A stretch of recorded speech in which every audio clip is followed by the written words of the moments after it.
This is the next step in the production of the song Suspicious Minds, a cover of the Elvis Presley tune. And we're following the production from beginning all the way to the end to find out how would we release this song legally, or what's available so that the public can hear it. You know, you don't have to pay a lot of money or something. We're going to find out. Right now we have to produce the song. And what will make this one different than Elvis's version, it's going to have a woman singing it.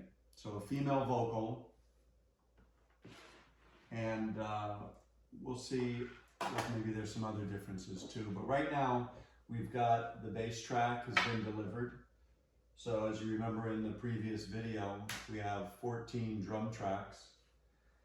Before we bring the bass track into Logic, it did occur to me. Now remember, I'm a novice at this, so I'm learning as I go along. But I have seen some videos on YouTube where people have had, so you don't have a million tracks that you're viewing and you have to scroll way, way down.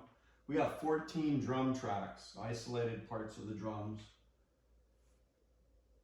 I've seen where they've had it on one track here, one line, and then there's a drop down, and then you could see them if you want to, or you could hide them. So it's like you want to work on drums, you click that, and then you can see them all. Otherwise, we don't need to see it all. So I saw that people have that, but I didn't know how they did it. And then today I was thinking, you know, when I brought those tracks in, it asked me whether I wanted to put them all on one track. And I said no, because I thought it would put them one after the other, which maybe it will. But we're gonna experiment with that first to see if that's what it is, or what it is. And then we're gonna bring the bass in, and we are going to, see, I can't do it that way. And then we're going to listen to the bass and drums together, see how we're doing. So let's go back to the drum tracks right here. I'm going to push shift so we can get all of them. Now let's see what happens when I bring all these in. See if it asks me that question again.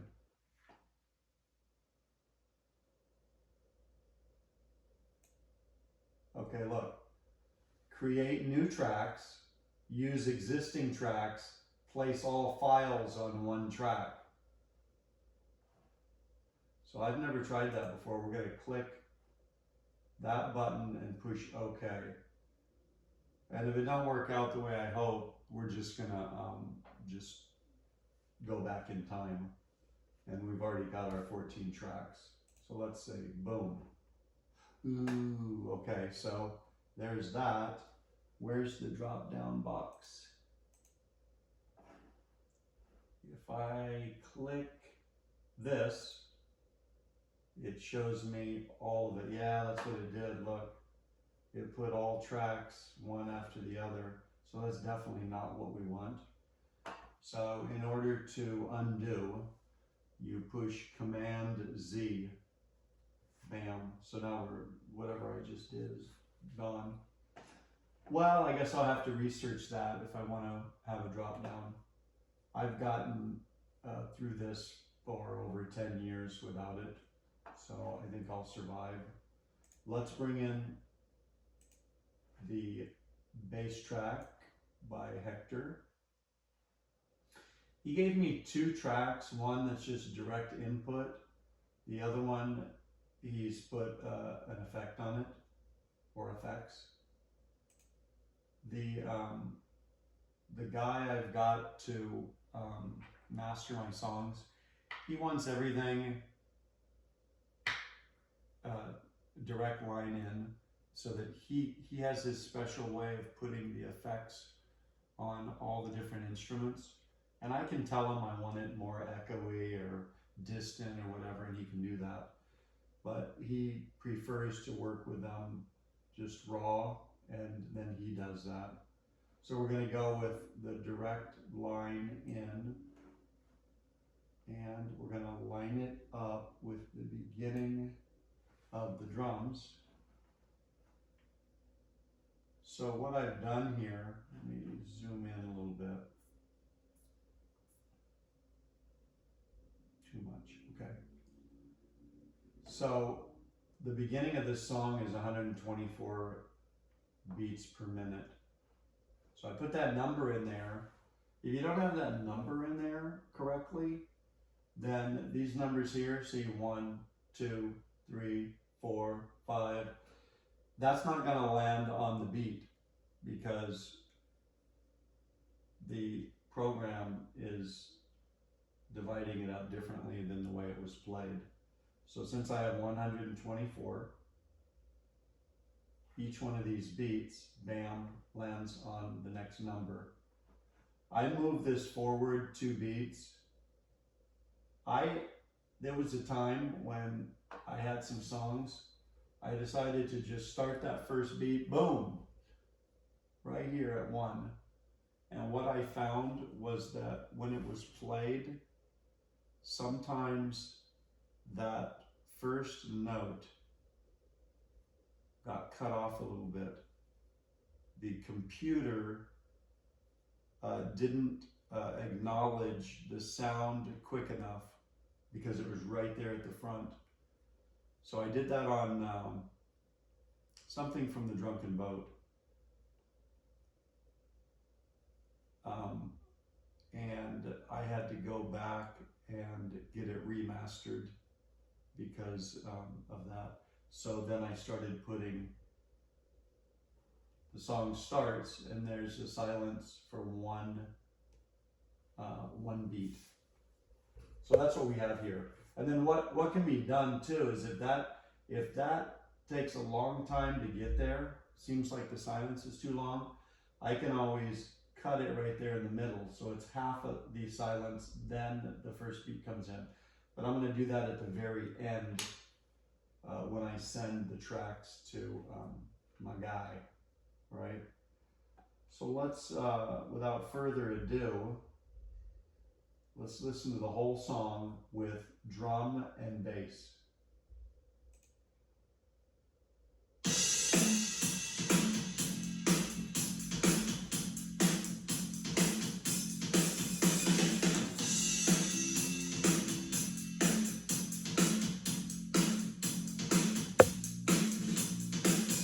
Turning up the bass one so you can hear it.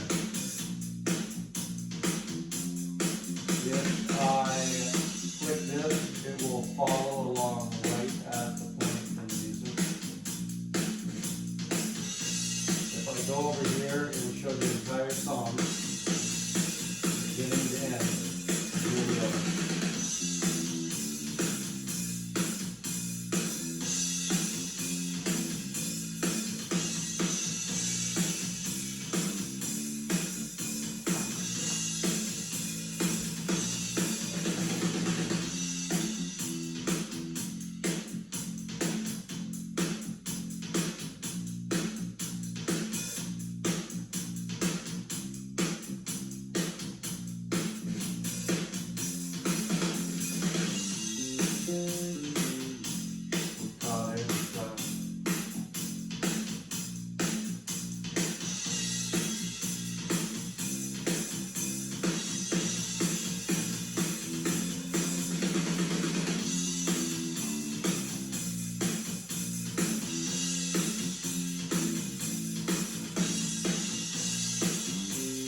This is where it slows down. So the song changes the tempo or the beats per minute.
to there. Okay. So, as he should, that last note should resonate longer. It shouldn't just cut off. So the drum's already stopped. You know, there's the end of the track. But at this point, he had hit this note here, and he just let it go, and then I'm allowed to fade it out whenever I want, but he's let it go. So here's the end of this track. This up here determines what's played. So if I push play right now, it'll start at the beginning of the yellow line. When it gets to the end of this yellow line, it'll go back to the beginning and start playing again. You see this? I could do this, and before the song even is actually over, it'll stop and start at the beginning again. So we're going to take this to the end of Hector's track, and I'm going to get rid of the yellow line, which is cycle. So you see here, it's got the two arrows. It's going to cycle. Just keep playing the same thing. If you found a glitch in there somewhere and you had 20 tracks and you didn't know which one had that little click in it that you didn't want, you could cycle just right here and it would play just this small area. It would just keep going around and around, and you could start muting different tracks or soloing each track and find out which one had that click, and then you have to fix that one.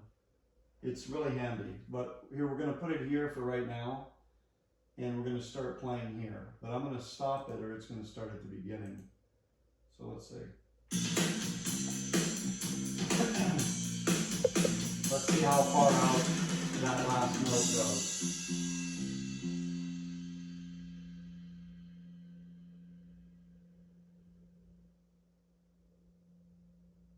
Okay, so Glenn didn't do that. So Hector did, but Glenn didn't. So there's no way that I'm going to be adding this sound. I guess it's possible. But where the drummer stopped his is where ours needs to stop, because his sounds are just immediately stopping. So what we know that we need to do here is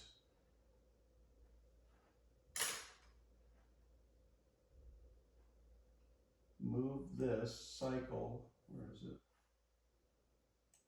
to the end of the drum tracks, and then we're going to just take a spot. This right here is the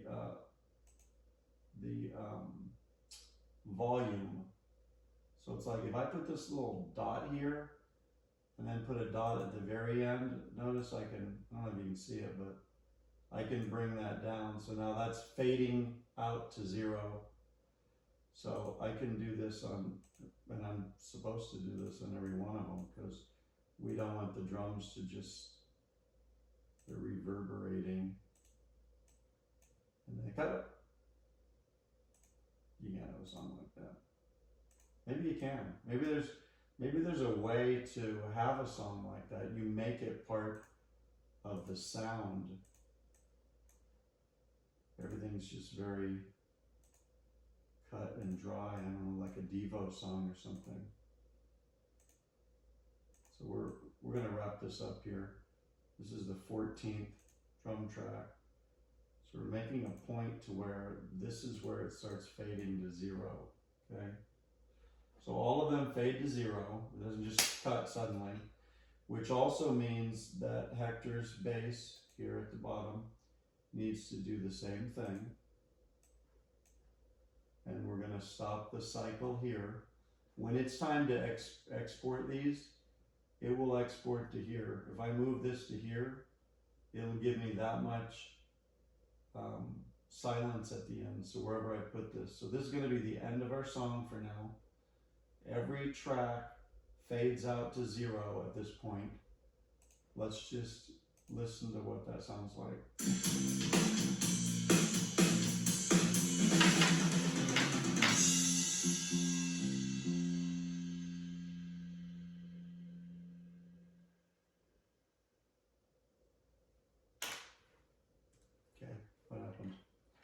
Miss one? Oh geez, missed all of these up here. Yeah, I was thinking that was 14 tracks.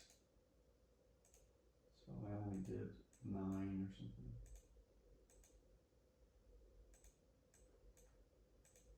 Kind of worried me. I was like,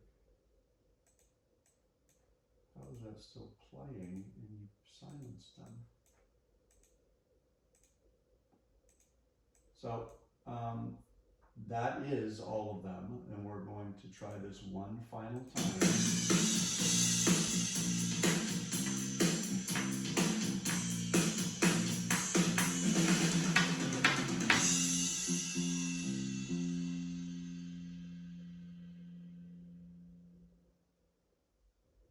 Yeah. Okay. So there it is. And if we would have had cycle on, it would have started at the very beginning. Like that. Oh, actually, so cycle needs to be there, and now we have the silence at the beginning. Okay, so we've put our bass track in. We've listened to it all the way through. We've made some mixing adjustments. And as we go along, it's not just about bringing tracks in, but when you hear something, fix it, change it, all the way to the end. Next, we need an electric guitar. Okay, so I'm gonna get a hold of Andre and get that done next. Then I was thinking an organ, you know, Wurlitzer piano or something. So I did have someone play that on A Million Golden Birds. I think that would work in this song. Then after that, we're going to go with the lead vocal. Then I have someone, a 3-member group to do backup vocals after that. And then we'll see if we need anything more at that point. But next, the guitar track. 4 tracks.